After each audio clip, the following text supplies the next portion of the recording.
The desert was quiet that night. The stars stretched across the black sky like silver dust, and the air was still except for the soft hum of insects. Daniel Reed sat on the roof of his small house outside the town of Silver Creek, looking through his old telescope. He was not a famous scientist, not even close. He worked at a small observatory during the day, but his passion was watching the stars alone at night. Most people in town thought he was odd, the quiet man who loved space more than people. That night, Daniel saw something strange. A streak of light cut across the sky, but it didn't move like a normal shooting star. It stopped. It slowed down. His heart jumped. Nothing in the sky should move like that. Then it fell. A ball of fire lit the horizon far out in the desert. The ground shook faintly even where he sat. Daniel lowered his telescope, staring in shock. It wasn't just a meteor. Something had crashed. For a long moment he hesitated. The smart thing to do would be to call someone. Maybe the police. Maybe his boss at the observatory. But something deep inside pushed him to act. He grabbed his car keys and a flashlight, jumped into his old truck and drove straight into the desert. The crash site was 20 miles out, near dry hills and cracked earth. When he arrived, the air smelled sharp, like burned metal and ozone. His flashlight beam caught twisted pieces of glowing debris scattered across the sand. In the center was a broken craft, shaped like a teardrop, its surface cracked and smoking. Daniel's mouth went dry. This was no human ship. Then he heard a sound, a weak cry. He ran closer and found a figure lying beside the wreckage, small, thin, trembling. At first he thought it was a child, but as the flashlight shone on her face, he froze. Her skin was pale, blue with faint silver lines like veins of light. Her eyes were huge, golden, glowing faintly even in the dark. Her hair floated in strands that shimmered like glass. She was not human. Daniel's heart pounded. Fear rushed through him, but so did something else, curiosity, awe. She looked up at him, struggling to speak. A soft mechanical voice came from a device on her neck, translating her broken words. "Please help humanity. Danger coming." Daniel knelt beside her. "You're hurt. I'll get help." "No." Her hand, cold and trembling, grabbed his wrist with surprising strength. The translator echoed, "No, no help. They will not believe. Please, listen." Her eyes pleaded with him, filled with a mix of terror and hope. Daniel swallowed hard. He was standing beside a living alien, a girl who had fallen from the stars, and she was begging him, a nobody, to listen. He wrapped her in his jacket and carried her to his truck. She was light, almost weightless, as if her bones were hollow. As he drove back, she whispered again through the translator. "Traveled 369 light years. My world. Destroyed. Enemy comes. Soon. Earth. Next." Daniel's mind spun. Light years? Enemy? Destroyed worlds? It sounded insane, like something from the sci-fi books he loved as a boy. And yet, he had seen her ship with his own eyes. He had felt the heat of alien metal, smelled the burned air. This was real. When they reached his house, he laid her gently on the couch.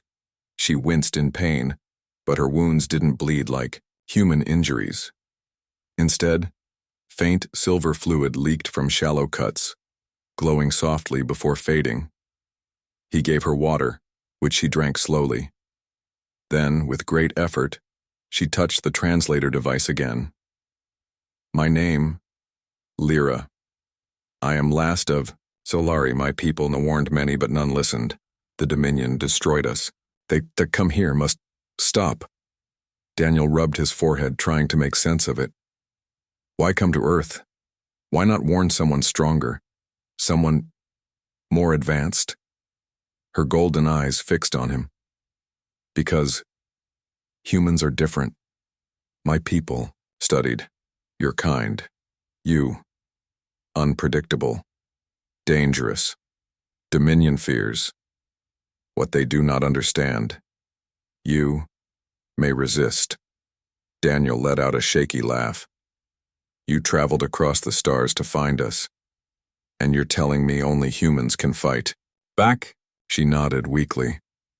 But they will not believe. Only you. Trust. The next day, Daniel tried. He contacted the observatory director, showed him the strange wreckage he had dragged back in secret. The director laughed, called it junk metal from some test aircraft. Daniel showed him recordings of Lyra speaking, but the man only frowned. This is a prank, or a trick. Don't waste my time. Daniel then called a government hotline, reporting the crash. Hours later, black vehicles arrived near the desert site. He watched from a distance as men in suits gathered debris, speaking into radios. When Daniel approached and told them about Lyra, they stared coldly. Where is this survivor? One agent asked. She's injured. She needs medical help, Daniel said. The man's eyes narrowed. You didn't bring her home, did you? Something in his tone made Daniel step back. He realized then they didn't want to help her. They wanted to capture her, use her, or silence her. That night, Daniel returned home shaken. Lyra was sitting up weakly, staring at the stars through his window. They didn't believe me, Daniel admitted. Her face showed no surprise, only sadness. Always same. My world. Argued. Debated. Too late. Dominion came. Daniel sat beside her. Then what do we do? She turned, her glowing eyes meeting his. You listen. You fight. You tell others. Even if they laugh. One voice can start many. Daniel felt a strange fire ignite inside him. He had always been quiet, overlooked, the man no one trusted with anything big. But now, this girl from another world had chosen him. Out of all humanity, she trusted him.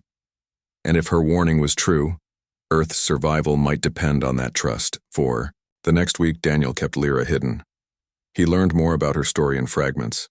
The Dominion was not one species, but a vast empire ruled by a warlord who used both machines and alien armies to conquer. They left no world free. Lyra's people, the Solari, had been scientists and dreamers. They believed logic and treaties could stop war. They were wrong. When Daniel asked why she risked everything to come to Earth, her answer was always the same. Because humans are wild. Dominion cannot predict wild. Daniel didn't fully understand what that meant, but he felt a heavy responsibility. Then one night, as he studied star maps she had given him, Daniel noticed something chilling. Strange signals had been recorded months ago by deep space scanners. They matched the patterns Lyra warned about. A fleet was already moving, straight toward the solar system. His blood ran cold. She was telling the truth, but no one else would believe it. Only him. And that meant somehow it was up to him. By the end of that week, Daniel realized his quiet life was over. The crash in the desert had changed everything. Lyra had traveled 369 light-years to warn humanity, and no government, no authority, no scientist seemed ready to listen. So it came down to one ordinary man in a small desert town, Daniel Reed, and the alien girl who trusted him. Together, they would have to prepare for a danger the world refused to see. The Dominion was coming. The days after the crash felt like a blur for Daniel. He went to work at the observatory, but his mind was never on the stars anymore. He kept glancing over his shoulder, half expecting black cars to appear again. Every evening when he returned home, he found Lyra waiting quietly, her golden eyes always fixed on the horizon. She was healing slowly. The strange silver lines on her skin glowed brighter each day, sealing the wounds in a way that looked more like growing crystal than healing flesh. She moved with more strength now, though she still tired easily, but her spirit was restless. Every night she asked the same question, "Have they listened yet?" And every night, Daniel had to shake his head. The government had labeled the crash as space junk from a failed satellite. News channels repeated the same story. There was no mention of the strange debris, no mention of the alien survivor. To the world, nothing unusual had happened. But Daniel knew the truth. He had seen the men in suits gather the wreckage and drive it away under heavy guard. He knew they were hiding it. He also knew they were watching him. Twice he had noticed strange cars parked near his house at night, engines off, headlights dark. Once he found his mailbox open, though he hadn't touched it. The message was clear. They were waiting, watching. One night, as Daniel poured water into 2 cups, Lyra finally spoke again. They will not believe. They will try to silence. This is how Dominion wins. Daniel sat down opposite her. I know, but what do we do? I'm just one man. Nobody listens to me. You listened, she said softly. Her words cut deep. She was right. He had listened. Out of the entire planet, he was the only one who believed her. That had to mean something.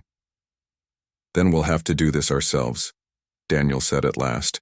The next morning, Daniel drove into town to buy supplies, food, batteries, and some camping gear. He used cash instead of his card, trying to avoid leaving a trail. But even as he loaded bags into his truck, he noticed a man standing near the gas station, pretending to read a newspaper while watching him. Daniel's stomach tightened. They knew. When he returned home, he told Lyra they had to move. Her translator echoed his words. Run? Yes. If they find you, they'll take you. They won't ask questions, they'll lock you away in some lab. And if what you're saying is true, they'll waste time arguing until the Dominion is already here. Lyra lowered her head, her glass-like hair reflecting the dim light. My people, same mistake. Always debate, always too late. Daniel packed quickly. He grabbed clothes, canned food, notebooks filled with Lyra's maps, and his telescope lenses. Then he and Lyra slipped into the truck and drove out into the desert night. For the first few days they lived in isolation. Daniel set up a small camp in the rocky hills where few people ever went. He taught Lyra how to light a fire and boil water. She taught him how to read the strange symbols on her star maps, symbols that showed the slow march of the Dominion fleet. The bond between them grew. At night they sat by the fire sharing small details about their lives. Daniel told her about his childhood, how he had always loved the stars but felt invisible among people. No one ever listens to me, he said bitterly. Lyra tilted her head. I listened. He smiled faintly. Yeah, you did. Lyra in turn told him about her world. The Solari had lived in great crystal cities that shone in sunlight. They valued peace, knowledge, and reason. But when the Dominion came, their reason failed them. The Dominion sent demands. The Solari held debates. By the time they voted to fight, it was too late. I was young, Lyra said softly. I saw my sky burn, my family gone. I ran. Only me. Her voice broke, and Daniel placed a hand on her shoulder. She trembled but didn't pull away. In that lonely desert camp, they began to trust each other completely. But their peace didn't last. One evening, Daniel climbed a ridge to adjust his small telescope. Through it, he saw something unusual, lights moving in low orbit, too faint for the naked eye. He quickly recorded the data. The patterns matched Lyra's warnings. The Dominion had already sent scouts. That same night, he noticed a drone flying in the distance. It circled twice before vanishing. They found us, Daniel whispered. By dawn, black helicopters swept over the desert. Trucks rolled across the dry earth. Loudspeakers blared, "Stay where you are. Do not resist, Daniel." And Lyra fled. He drove the truck hard over rough terrain, the engine groaning while helicopters chased above. Bullets struck the ground around them.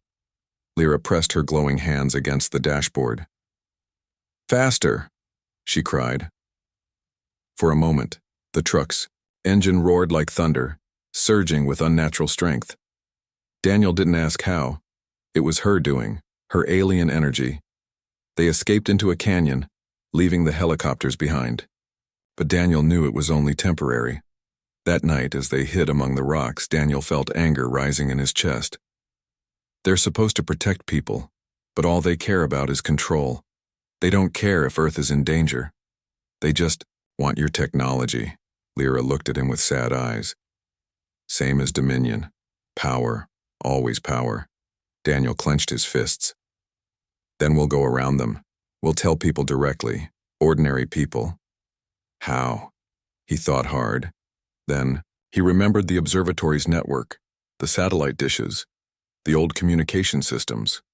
He knew ways to send messages far and wide. Maybe, just maybe, he could prove the truth to the world before the government silenced him. Over the next week, Daniel and Lyra moved from place to place, staying in abandoned cabins or sleeping under the stars. They spoke little in public, avoiding attention. Yet everywhere Daniel went, he felt eyes watching. Agents, informants, maybe even infiltrators Lyra had warned him about. Yes, infiltrators. Lyra explained that the Dominion often sent spies ahead of their fleets. Some were machines, shaped like people. Others were mercenaries disguised as locals. They would sow distrust, spread lies, and weaken a world before the real invasion. Some may already walk your streets, Lyra whispered one night. The thought chilled Daniel. Who could he trust? If even Earth's own leaders refused to believe, then maybe some of them were already compromised. It meant their mission was even more dangerous than he thought. But something inside Daniel changed. The quiet man who once lived only for stargazing now felt a heavy purpose burning in his chest. He looked at Lyra and realized she was right. One voice could start many, and if no one else would stand, he would. Daniel was no soldier, no hero, but he was human. And humans, Lyra kept reminding him, were wild, unpredictable, and dangerous when pushed into a corner. That, he decided, would have to be enough. By the end of the second week, Daniel had made up his mind. He and Lyra would not just run. They would fight back in their own way. The Dominion scouts were already here. The government was blind, or worse, complicit. The world was in danger. The desert night was colder than usual. Daniel sat hunched over a lantern, scribbling numbers and star patterns into his notebook. Beside him, Lyra lay on a blanket, her golden eyes glowing faintly in the dark as she watched him work. For days, he had studied the data she gave him, maps of star systems, recorded signals from her ship, and coordinates she remembered from her long journey. At first it looked like nonsense, lines and dots scattered across space. But Daniel knew how to read patterns. He compared them with Earth's telescope records with signals picked up months earlier, and then he saw it. The Dominion fleet wasn't just coming, it was already halfway here. His pen trembled as he drew a circle around a star system. Lyra. Look, these movements, they match. She pushed herself up, weak but alert. Show me. He turned the notebook toward her. See this signal? It was picked up by a radio array 3 months ago. At first, scientists thought it was a pulsar, but the rhythm, it's artificial, and it matches your maps exactly. Her golden eyes widened. Scout fleet, already near. Daniel nodded grimly. Yes, and if the scouts are this close, the main fleet isn't far behind. For a long moment, silence hung between them, broken only by the crackle of the small fire. The truth was heavier than the desert air. Earth wasn't just in danger. Earth was already being watched. The next day, Daniel decided to act. He could not keep this to himself anymore. He used an old laptop, connected to a dusty radio transmitter he had once repaired for fun. Now it would serve a higher purpose. With Lyra's help, he encoded the signals and star maps into a message. He recorded himself speaking, his voice steady but urgent. My name is Daniel Reed. This is not a joke. This is not a hoax. Aliens exist. One of them is here. She warned us about the Dominion, a fleet that destroys worlds. I have proof.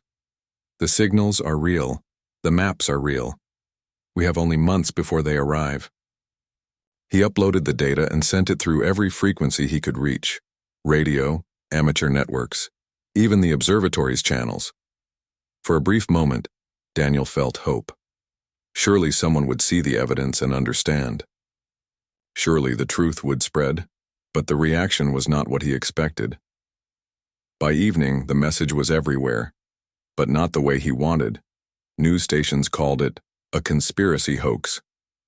Officials dismissed it as internet nonsense. His name and face appeared on screens labeled as a crank, a desperate man seeking attention. Online forums mocked him, but worse than that, government agents began searching for him in full force. Roadblocks appeared on desert highways. Helicopters flew overhead more often, and then came the threats. Anonymous messages appeared on his phone. Stop talking. You don't know what you're dealing with. Daniel smashed the phone and threw it into the desert. That night, sitting by the fire, he buried his face in his hands. They think I'm crazy. They think we're liars. I gave them the proof and they still laugh. Lyra placed her hand gently on his arm. Do not give up. My people. We waited too long because no one wanted to believe. You must be louder. He looked up at her glowing eyes. Louder? They're already hunting us. If we stay louder, they'll kill us. She held his gaze, her face calm but determined. Then, we fight. You humans. You fight even when hope is small. That is why I came here. Daniel stared at her. She believed in him more than his own people ever had. And somehow, that gave him strength. The next step was not about governments. It was about people. Ordinary people. Daniel remembered a few old friends, engineers, hackers, and even a retired soldier, who shared his distrust of authority. They were outcasts in their own ways, like him. Maybe they would listen.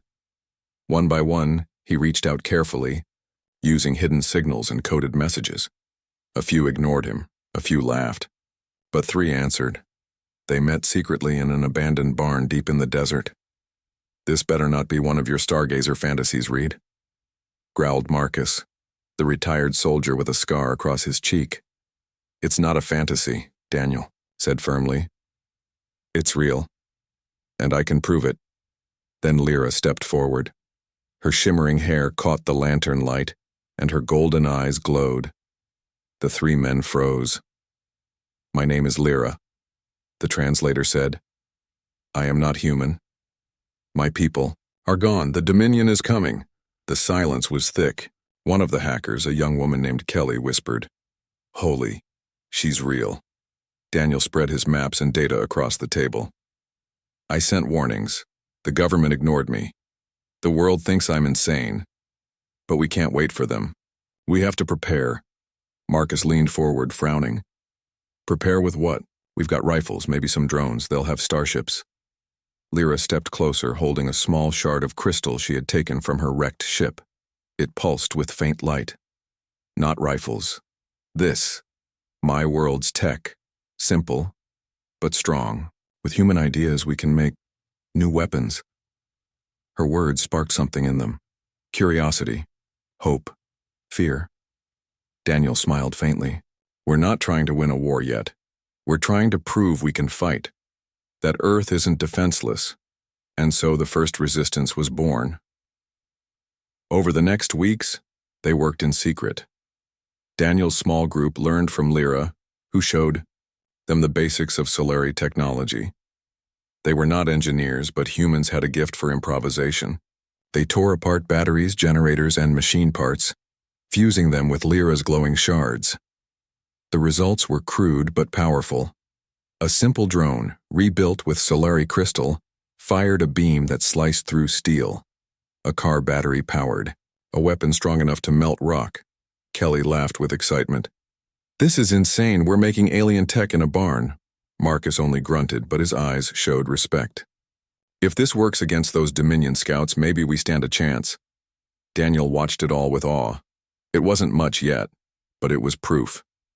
Proof that humans could adapt faster than anyone imagined. One night, as they tested a new weapon outside, the desert sky lit up with strange flashes. Daniel grabbed his binoculars. In the distance, he saw lights darting across the horizon, too fast, too sharp to be airplanes. The scouts. Lyra's face turned pale. They are here, Dominion watches. Before anyone could respond, a beam of light struck the ground nearby, exploding sand into fire. The Dominion scouts had found them. "Get inside," Daniel shouted. The barn shook as beams cut through the night. The group scrambled, grabbing their half-finished weapons. Marcus roared, firing the first human Solari cannon. A beam of blinding white shot into the sky, striking one of the scout ships. It exploded in flames. The others scattered, retreating into the stars. The desert fell silent again, smoke rising from the ground. Daniel's hands trembled as he lowered the weapon. They had done it. They had faced the Dominion and survived. Lyra looked at him, her eyes glowing brighter than ever. "Do you see? You humans are wild. You fight when no one else would dare." Daniel nodded, his chest pounding with adrenaline. For the first time, he didn't feel like just a stargazer, just a nobody. He felt like a fighter. The sky over Earth was never the same again. It was no longer just blue, black, or orange with sunsets. Now it was streaked with alien metal and fire, the telltale glow of the Dominion fleet. Daniel stood on a cliff overlooking the desert, his eyes scanning the horizon through binoculars. Beside him, Lyra's golden eyes glowed with tension. "They are more than scouts now," she said softly. "Main fleet, already in orbit. Soon, attack." Daniel's heart sank. Months of preparation, all the secrecy, the hidden resistance, it was about to be tested. He turned to Marcus, Kelly, and the small team they had built. They were armed with hybrid weapons, crude but powerful, made from human ingenuity and Lyra's Solari technology. "This is it," Daniel said. "The world won't believe us. The governments won't act, so it's up to us. Whatever happens, we fight, together." Marcus grunted. "We fight, or die trying. Simple enough." Kelly adjusted the straps on her makeshift armor. "Let's make them regret underestimating us." Lyra's translator crackled. "Humans. Unpredictable. Dominion will not expect this." The first wave hit before dawn. Ships larger than any human building glowed like molten metal in the sky. They hovered, silently at first, then fired beams that cut through the desert like rivers of light. Daniel and his team fired their weapons from cover. The beams, small but concentrated, struck the alien ships. One exploded in a burst of orange flame. The team cheered briefly before ducking as another ship unleashed a massive pulse. The humans were outmatched, but they did not run. They moved, fast, striking from hidden positions, retreating into rocky terrain using guerrilla tactics. Lyra guided them. "Strike weak points. Do not fight head-on. Make them fear humans." Daniel followed her instructions, leading a small strike team to disable the energy nodes of one massive Dominion scout ship. They crawled through sand and jagged rocks, staying low as beams swept overhead. Marcus grunted as he fired a hybrid cannon. Sparks and light burst from the ship's hull. "That'll slow them," Kelly laughed, adrenaline pumping. "Slower, yes, and more angry." For a moment, Daniel let himself feel pride. Humans, ordinary humans, were standing against an armada from the stars, and they were surviving. But survival was not enough. A massive Dominion warship landed near the city. Its engines melted the asphalt as it touched the ground. Soldiers in dark armor poured out, weapons glowing. They moved with precision, calculated and ruthless. Daniel's team retreated to the hills. Lyra's light pulsed rapidly, a warning. "They understand tactics. Faster than scouts," she said. "You must adapt. Always adapt." Daniel took a deep breath. He thought fast, scanning the landscape. They had explosives, hybrid weapons, and the cover of night. If they could strike at the warship's engines, they might slow it down enough to prevent it from marching on the city. He pointed to a narrow canyon. "We funnel them there, force them into a trap. They expect chaos, but we'll give them confusion." Lyra tilted her head. "Good. Humans. Clever." The team moved quickly, setting traps of explosive charges and hybrid beams along the canyon. The Dominion soldiers followed, confident, unaware of the ambush. When they reached the narrowest point, Daniel gave the signal. Marcus detonated charges, sending a wall of fire and debris into the canyon. Beams from their hybrid weapons struck the remaining soldiers, forcing a retreat. Daniel's chest pounded. They had won a small victory, but he knew it was only temporary. Meanwhile, across the world, small resistance cells inspired by Daniel's broadcasts were striking back. Ordinary humans, farmers, engineers, even children sending warnings through radio signals were fighting in whatever way they could. Lyra watched from the desert hills. "Your people. Dangerous when united," she said softly. "They survive. When others fail," Daniel nodded. "We survive. When we have to." For the first time, he realized the truth of what she had said when she first arrived. Humans were unpredictable. Dominion could plan, strategize, and calculate, but humans acted on instinct, on courage, on hope. And that was something no alien army could easily measure. The battle escalated. The Dominion fleet tried landing in multiple cities at once.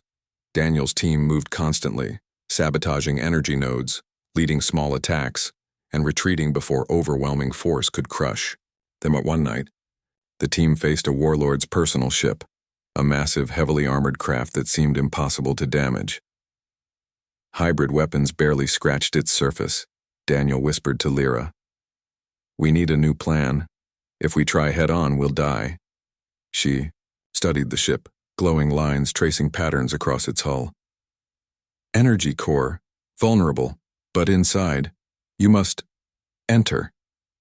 Daniel's eyes widened. "Enter? Alone? No, together. Humans always find way." They assembled a small strike team. Using underground tunnels and ruined buildings, they reached the ship undetected. Lyra guided them inside, bypassing security systems. Inside, the ship was massive, filled with dark corridors and glowing control nodes. They moved silently, every step a risk. At last, they reached the energy core, a glowing orb of alien technology, pulsing with power. Daniel attached hybrid explosives, while Lyra channeled her energy to weaken the core's shields. "Now!" she shouted. Daniel pressed the detonator. The core exploded, shaking the entire ship. Alarms blared. Dominion soldiers scrambled in chaos. The human team barely escaped as the ship erupted, sending flames into the night sky. From the hills, Daniel watched the explosion. He could see the shock in the Dominion fleet above. For the first time, they hesitated. Humans had fought back. But the cost was high. Cities were in ruins. Thousands of civilians had fled. Marcus was injured, Kelly exhausted, and Daniel himself had burns on his arms. Yet even in pain, he felt a strange thrill. They had done the impossible. Strike fear into a fleet that had never feared anything before. Lyra hovered beside him, her hands glowing faintly. "Humans, stronger than I imagined. Dominion, unprepared for this. They will think twice next time." Daniel looked at her, tired but determined. "We just bought time, but it's enough. Time for the world to wake up. Time to prepare." Across the globe, humans were rallying. Ordinary people, inspired by resistance broadcasts and stories of bravery, were arming themselves, organizing, and fighting wherever they could. The HFY moment was clear. Humans were small, fragile, and underestimated, but capable of clever, bold, and courageous acts that no alien army could predict. As dawn broke over the desert, Daniel stood on the cliff again, looking at the horizon. Smoke rose from the distant city, and tiny human forces moved like ants through the ruins. Lyra floated beside him. "They will come again," she said. "Fleet stronger. More ships." Daniel clenched his fists. "Then we'll be ready. They may have numbers, tech, power, but we have something they don't. Human unpredictability, courage, hope." Lyra smiled faintly, the first real smile since she had arrived on Earth. "Yes. That is why I came." Daniel nodded. "And we fight, Every day, every hour, until the Dominion learns that humans are not easy to conquer. The sky was scarred with fire and smoke, but in the hearts of the desert resistance a new flame burned brighter than any weapon, the flame of humanity's defiance. Earth had survived its first wave. The Dominion had learned a warning it would not forget. Underestimate humans at your own risk.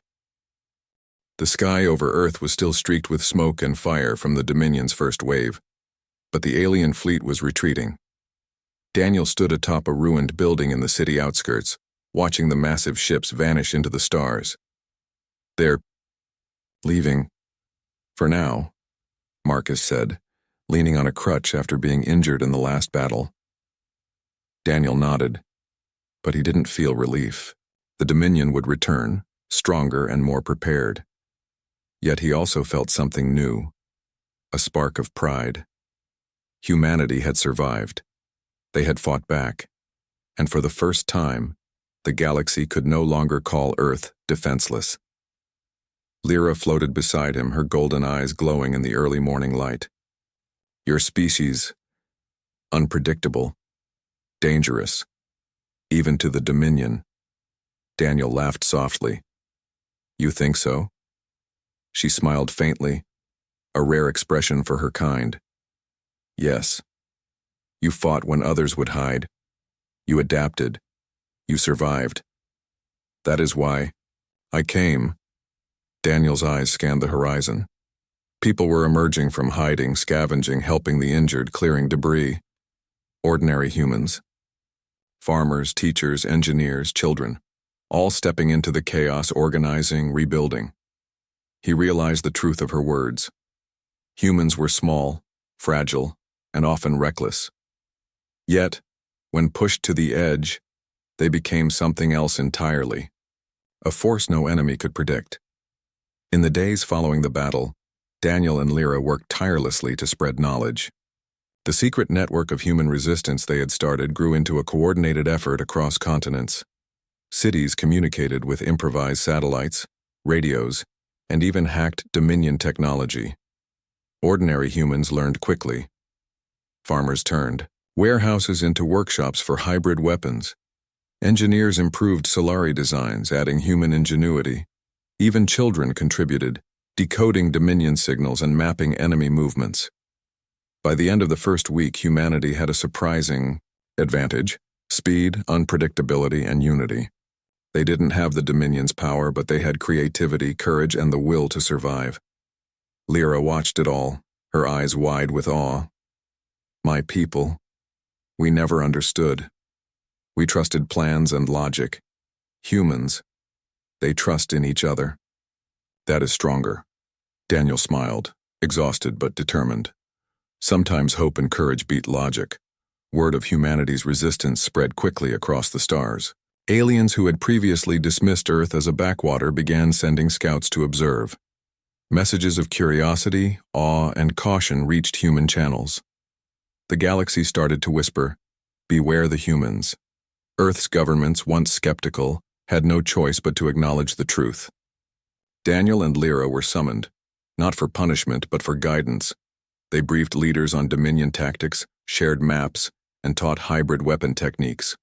Slowly, the world began to unite under a common purpose. But Daniel knew it would not be easy. Distrust ran deep. Old rivalries and politics still simmered. Lyra placed a comforting hand on his shoulder. "Humans, you are learning fast," she said. "Trust grows slowly, but courage spreads quickly." Daniel nodded. "Then let's make sure it spreads." Months passed. Humanity rebuilt cities, trained civilians in defensive strategies, and improved hybrid technology. Scientists studied Lyra's Solari tech, learning faster than anyone expected. The Dominion had not forgotten Earth, but they were cautious now. Scouts were destroyed, plans delayed.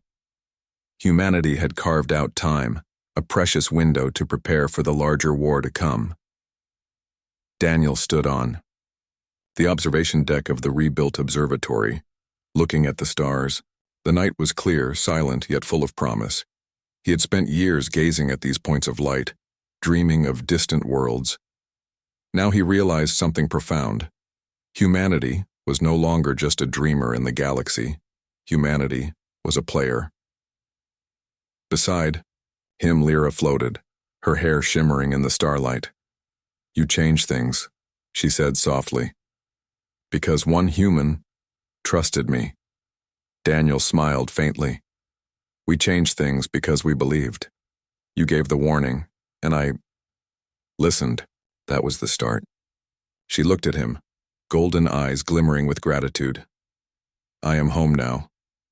Earth will be home too."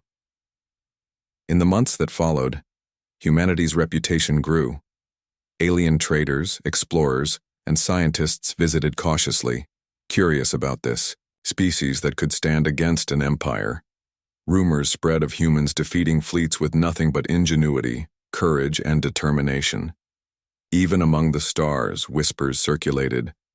Never underestimate Earth. Never underestimate humans. Daniel often thought back to that night in the desert when Lyra crashed. At the time, he had been just an ordinary man, unnoticed by the world.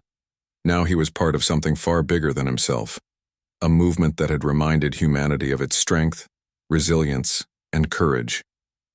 Lyra sometimes floated near the observatory, at night, teaching humans about distant worlds, about the stars, and about the strange civilizations she had seen. Children gathered around, listening in wonder, dreaming big dreams for the first time in generations. Daniel knew one thing: the galaxy had changed, and humanity's place in it was no longer small or quiet. They had survived an impossible threat, not through overwhelming power, but through heart, ingenuity, and the stubborn will to fight.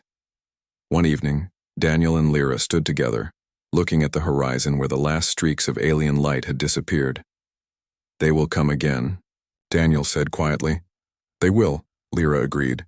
"But humans, you are ready. Even if fear comes, you will stand.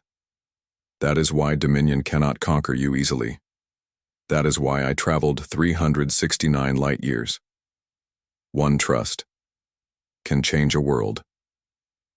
Daniel smiled, feeling the weight of her words.